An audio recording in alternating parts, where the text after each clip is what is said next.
I suppose coming up against Sheffield United, coming on the back of 2 wins, 2-0 victory over Sunderland, 3-0 against Blackburn. They're 4 games unbeaten so far. They're the real informed team of the Championship. So what have you taken watching them for the last 2 games that you might see? Is there any potential weaknesses that you think you can exploit?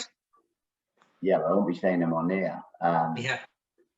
Look, they're a fantastic side, and they are. But every game in the Championship's tough. You know, we know that they're a fantastic side. We had 2 real difficult games against them last year. They finished the season really strongly. Have continued that form going into the season. But we're a tough side to play against as well, and we're at home. So look, we're going to it in decent form. We're going to in decent mood. We've had probably 1 bad game this year, the Bristol City game, where we were totally outplayed, outran and everything. But apart from that, it's been real marginal games, and we want to make sure that we're the best version of ourselves. And if we are, then we will cause problems like Sheffield United caused problems for other teams.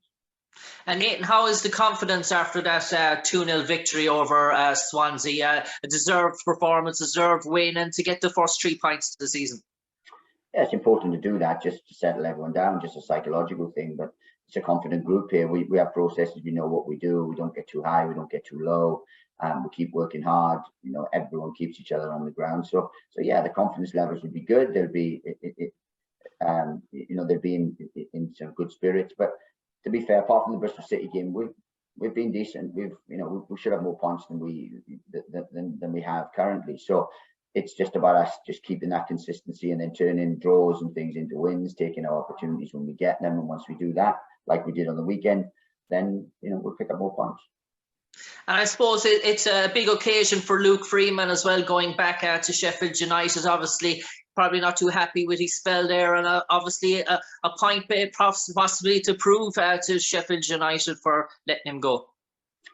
I'm sure Luke's experienced enough to not let any occasion get to him. Whatever happened with Luke and Sheffield United, I don't know. Sometimes you have tough spells, but you have no malice. I'm sure he's got a lot of good friends there.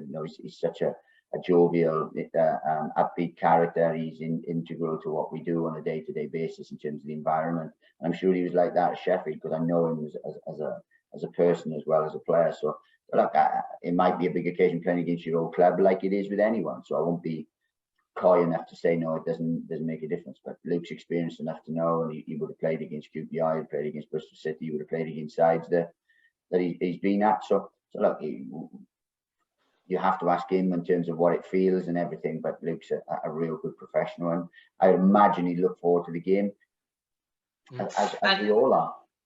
And Paul, playing on a Friday night, is there a different sort of feel playing a Friday night at home in Kinworth Road in front of the Luton fans? Absolutely. The night games are wonderful. We love the night games, and the weather's changed slightly, so hopefully it's a real zippy surface. And it bodes well for a real entertaining, high octane football game, because that's what we want. I suppose the games are coming sort of thick and fast now over the next month or so. And after Sheffield United, you have Cardiff and Wigan. So how important is it really to put a run of form together in terms of getting successive back-to-back wins? A hard thing to do in the Championship. Well, look, I think you have to add consistency anyway. That's what we did last year. We up to Christmas we were ticking along, and then after Christmas we really motored and put real consistency, put consecutive wins together on a number of times, and that's why we climbed the league and got in the position we were.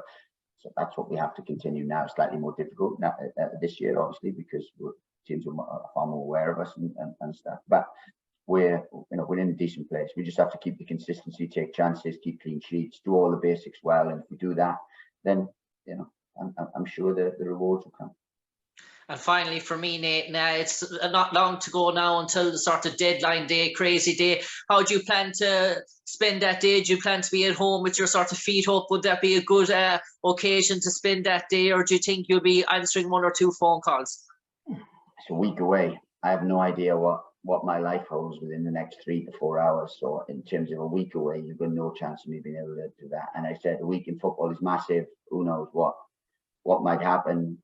We will be primed if something comes available, but it won't be a crazy deadline day for us, because most of our business, as is the case, is usually done by now.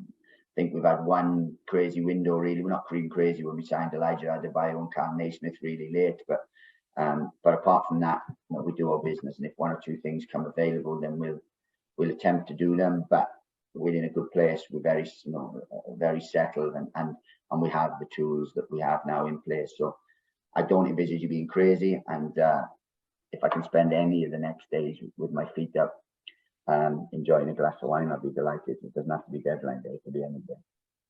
Cheers, Nate, and best of luck the weekend. Thank you. Cheers.